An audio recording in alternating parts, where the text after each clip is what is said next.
Hey guys, welcome to Rosie's Dessert Spot. In this tutorial we'll be creating this super tall vine cake.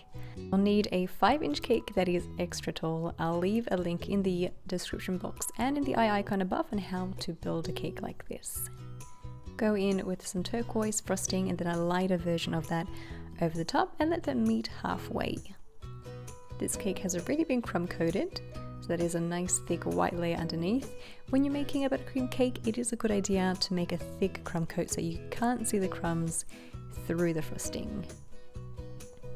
Once it's completely covered, grab your bench scraper and go around the cake to smooth it out.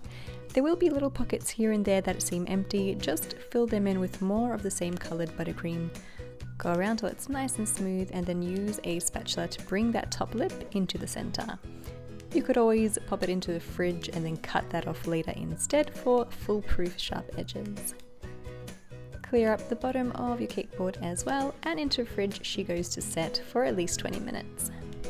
In the meantime, I have a piping bag fitted with a small circle piping tip, filling that with green frosting. Start at the top of your cake and then swirl down that stem to the bottom. You'll find that if you move faster, you're less likely to get wavy lines and they'll be nice and straight and consistent, or curved depending how you'd like them. Just take a little bit of practice, but I promise you'll get there.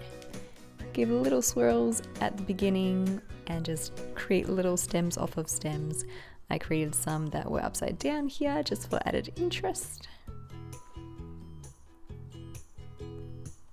And you'll want 2 different types of green buttercream.